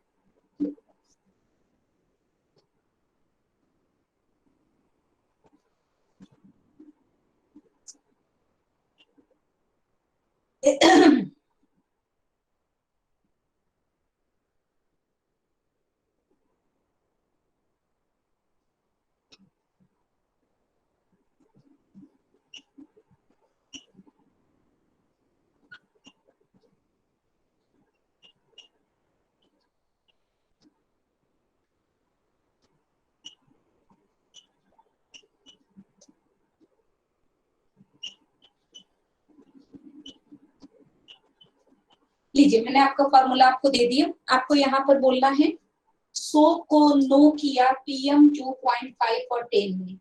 ठीक है, 100 को, यानी एक 100 करने जा रहे थे PM, 2 PM थे, एक 2.5 थे, एक 10 PM थे, दोनों का नाम रखा मैंने। 100 करने जा रहे थे तो वहां पर आ गया 100 को नो किया, यानी हम 100 नहीं करेंगे, PM 2.5 और 10 ने, फिर चले ओजोन पर राइड को लीड करने। समझ गए? फॉर्मूला आ गया, 100 को नो किया PM 2.5 और 10 ने, फिर चले ओजोन पर राइड को लीड करने। यहाँ पर अब आपका क्वेश्चन फटाफट बन गया। देखो अब बोलते जाओ, 100 से कौन सा है? Sulphur dioxide. पूरा नहीं करना, अब हमें एस से पकड़ना है, तो सल्फर डाइऑक्साइड आ गया। ठीक है, को से कार्बन मोनोऑक्साइड आ गया, फिर नो से आपका नाइट्रोजन डाइऑक्साइड आ गया, PM 2.5 यानी पार्टिकुलेट मैटर 2.5 हो गया, पार्टिकुलेट मैटर 10 हो गया। क्लियर है? फिर चले ओजोन पर, फिर चले को छोड़ दो, ओजोन हो गया। राइट को देखो आप क्या लिखा हुआ है, राइट को लिखा है ट्रीहाइड्राइड या ट्राइहाइड्राइड। अमोनिया को ही आप नाइट्रोजन ट्राइहाइड्राइड कहते हो। तो यहाँ पर मेरे को राइट वर्ड ठीक लगा तो मैंने राइट ले लिया, लेकिन आपको यहाँ ध्यान रखना है कि ट्रीहाइड्राइड ही अमोनिया को कहा जाता है। क्लियर है यहाँ पर? और फिर आपका आ गया लीड। लीड मतलब शीशा। समझ गए? तो हमने इसको लीड बोला, प्रोनाउंसिएशन में हम लेड ना बोलकर इसको लीड बोलेंगे। तो अब हमारा आ गया 100 को नो किया PM 2.5 और 10 में फिर चले ओजोन पर राइड को लीड करने। क्लियर है? समझ गए? ये हमारा आ गया NAQI, national air quality index. इन गैसों को हमने रखा है क्वालिटी इंडेक्स के अंडर में। हमारा ये जो चैप्टर रहा, इस चैप्टर के अंदर में हमने आज सारी चीजें पढ़ ली है। पॉल्यूशन का यहाँ पर यूनिट, और पॉल्यूशन नहीं, पॉल्यूशन का मेजर सारा यूनिट्स खत्म हो गया, जिसको यूजीसी ने अलग अलग सिलेबस में दे रखा है। हमारा पॉल्यूशन हो गया पूरा, पॉल्यूशन से होने वाले सारे डिजीज हो गए, पॉल्यूशन के सोर्सेस हमने पढ़ लिए, कौन कौन से सोर्स आते हैं, किस किस गैस के कौन कौन से सोर्स बन रहे हैं आपके, वो हमने पढ़ लिया।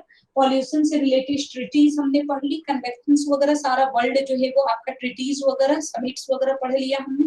पॉपुलेशन जो है वो आपका पॉल्यूशन से रिलेटेड सारे प्रॉब्लम्स पढ़ लिए।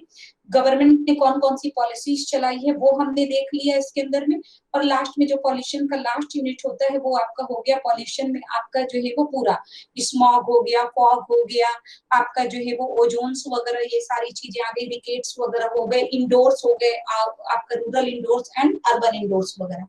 तो ये हमारा सबसे मेजर टॉपिक आज खत्म हुआ है। कल और आज का सबसे मेजर टॉपिक है, इसी के अंदर से आपका 2 से 3 क्वेश्चंस आएंगे कल और आज से ही लेकर। टोटल 5 क्वेश्चंस का रेशियो होगा, जिसमें से इस क्वेश्चन को हमने कवर कर दिया। अब इंपॉर्टेंट आएगा इसके बाद एनर्जी, ठीक है, जिसको आप कहते हो परंपरागत, रेन्यूएबल, नॉन रेन्यूएबल। एक परंपरागत, एक गैर परंपरागत। इसके अंदर कौन कौन सा है? अक्सर ये क्वेश्चन आता है RE, NRE, nuclear power, thermals वगैरह, ये सारी चीजें। तो ये क्वेश्चंस कहाँ से मोड बनता है, कौन कौन सा स्टेट पहले नंबर पे, कौन सा गीगावाट में, कौन सा मेगावाट में हमारे पास। क्लियर? गीगावाट मेगावाट में देगा तो हमें करना क्या है। तो ये सब क्वेश्चन सब हमारा सबसे इंपॉर्टेंट। इसके बाद सबसे इंपॉर्टेंट हमारा एनर्जी बचा हुआ है, और एनर्जी के बाद सबसे इंपॉर्टेंट हमारा बचा हुआ है बायोडाइवर्सिटी और कुछ करंट अफेयर्स वगैरह। बस इसी से मैं उम्मीद करती हूँ कि आपके क्वेश्चंस जो है वो पकड़े जाएंगे, जिसे अगले 2 दिन में हम लोग खत्म भी कर लेंगे। क्लियर है आप लोगों को? जी ma'am. Yes ma'am, clear yes है। Ma'am. Yes ma'am. Yes ma'am. Yes ma'am. कोई क्वेरी किसी का तो आप पूछ सकते हैं।